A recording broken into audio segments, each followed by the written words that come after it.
Night ஒரு 12 மணிக்கு ஊரே அடங்கி கிடக்கிற அந்த நேரத்துல, மழையில நனைஞ்சுக்கிட்டு காவேரி விஜய் வீட்டு வாசல்ல வந்து நிக்கிறாங்க. காவேரியோட கண்ணுல ஒரே தண்ணி. உடம்பெல்லாம் ஒரு நடுக்கம். கார்த்திக் கல்யாணம் நின்னு போச்சுங்கிற கவலையெல்லாம் அவங்களுக்கு இல்ல. அதுக்கு பதிலா ஒரு பெரிய பயம். தான் தங்கச்சி நர்மதாவ காலேஜ்ல ஒரு பொறுக்கி டார்ச்சர் பண்றான்.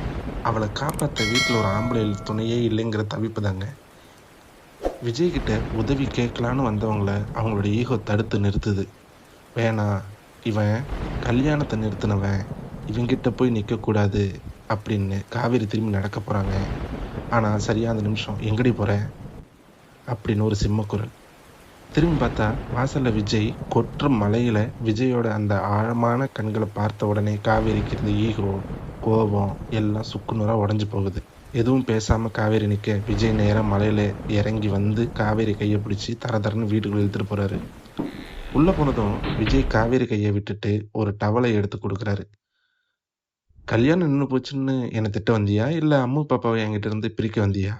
அப்படின்னு விஜய் ரஃப்பா கேட்க, காவேரி திடீர்னு விஜய்ன்னு சொல்லிக்கிட்டு ஓடி போய் விஜய் நெஞ்சில சாஞ்சு கட்டிப்பிடிச்சு தேம்பி தேம்பி அழ ஆரம்பிக்கிறாங்க.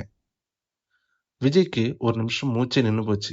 இத்தன நாளா தன்னை திட்டி தீர்த்தவ இன்னைக்கு தன் நெஞ்சோடு சாஞ்சு குழந்தையா அழும்போது விஜய் கைகள் தன்னை அறியாமலேயே காவேரி கூந்தல வருடி கொடுத்துச்சு. "என்னடி ஆச்சு? ஏன் அழுவுற? எவனாவது உன்னை எதுவும் சொன்னானா? உசுர எடுத்துருவேன் பார்த்துக்கோ" அப்படின்னு ஆக்ரோஷமா விஜய் சொல்ல, காவேரி அதுக்கு, "என்னை யாரும் எதுவும் பண்ணல.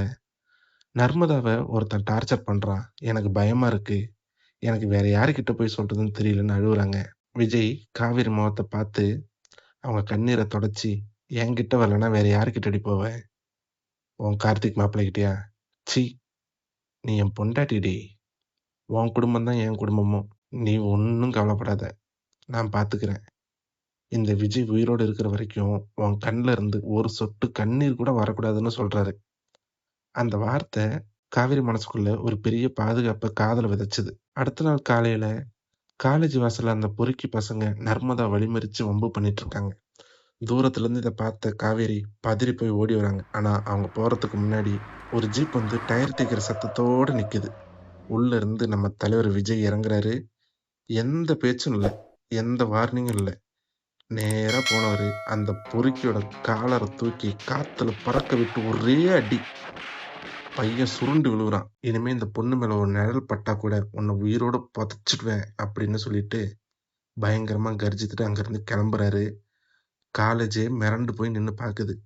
காவேரி ஒரு ஓரமா நின்னு பாத்துக்கிட்டே இருக்காங்க. எந்த மனுஷன நம்ம கல்யாணத்த நிறுத்துனது தப்பானவன்னு நெனச்சோமோ, அந்த மனுஷன் நம்ம குடும்பத்துக்காக ஒரு வார்த்தை சொன்னதுக்காக இறங்கி வந்து இந்த அடி அடிக்கிறாரேன்னு காவேரிக்குள்ள விஜய் பத்தின பிம்பம் அப்படியே தலைகீழா மாறுதுங்க. ஒரு ஆம்பள மேல பொம்பளைக்கு வர முதல் காதல் அந்த பாதுகாப்பு உணர்வுல இருந்து தான். காவேரிக்கும் அந்த பழைய காதல் தீப்பொறி பத்திக்கிச்சு.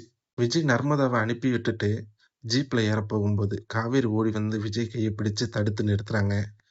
"விஜய், ரொம்ப தேங்க்ஸ்" அப்படின்னு காவேரி சொல்ல, விஜய் ரொம்ப கூலா, "தேங்க்ஸ்லாம் வேணாம் காவேரி. உன் மாப்பிள்ளைக்கு கல்யாணம் நின்னு போன கவலை இருந்திருக்கும். அதான் அவன் வரல. நான் சும்மா தான் இருந்தேன். அதான் வந்தேன்னு" லேசா நக்கல் அடிச்சு திரும்புறாரு.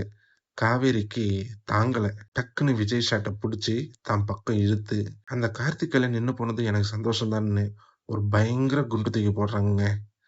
விஜய் ஷாக் ஆயி பாக்க, காவேரி விஜய் கண்கள ஆழமா பார்த்து, "அன்னைக்கு அந்த ரூம்ல நான் விழப் போகும்போது, நீங்க என்ன தாங்கி பிடிச்சீங்கல்ல, அப்போ என் மனசுக்குள்ள ஒரு குரல் கேட்டுச்சு. இந்த கைக எனக்கு சொந்தமானதுன்னு. நீங்க எனக்கானவர்ன்னு தோணுச்சுன்னு" சொல்லிட்டு விஜய் நெஞ்சில கை வச்சு, "I think I love you Vijay" அப்படின்னு சொல்லிட்டு வெட்கப்பட்டுட்டு ஓடி போயிடுறாங்க. விஜய் அப்படியே உறைஞ்சு போய் நிக்கிறாரு. இத்தன வருஷம் தவம். அவரோட பொண்டாட்டி வாயாலேயே திரும்பவும் "ஐ லவ் யூன்னு" கேட்கும்போது, விஜய் முகத்துல வர அந்த அந்த மாஸான சிரிப்போட இந்த எபிசோட இதோட நான் முடிக்கிறேன். ஹலோ மக்களே! Welcome to SST. நான் உங்கள் அஸ்மத். என்னங்க, வீடியோ ஆரம்பத்துல எதுவும் பேசலன்னு பார்த்தீங்களா? இனிமே இப்படிதான். மகாநதியில இனி மாப்பிள்ளை, கல்யாணம்னு பழைய ட்ராக்க நம்ம பேச போறதில்ல. இந்த எஸ்எஸ்டி வெர்ஷன முழுக்க முழுக்க விஜய், காவேரிக்கு நடுவுல நடக்கப் போற நம்மளோட கற்பனை காதல் உலகத்துல நம்ம போகப் போறோம். காவேரி முதல் முறையா விஜய் கிட்ட தன் காதல சொல்லிட்டாங்க. அடுத்து விஜய் என்ன பண்றாரு? இவங்களோட ரொமான்ஸ் எப்படி இருக்கப் போகுது? இந்த புது கான்செப்ட் உங்களுக்கு பிடிச்சிருக்குன்னா மறக்காம கமெண்ட்ல சொல்லுங்க. இந்த ட்ராக் பிடிச்சிருந்தா நம்ம எஸ்எஸ்டி சேனலுக்கு ஒரு லைக்கை போட்டுட்டு சப்ஸ்கிரைப் பண்ணிடுங்க. நாளைக்கு அதிரடியான ரொமான்டிக் எபிசோடோட வரேன். பாய்.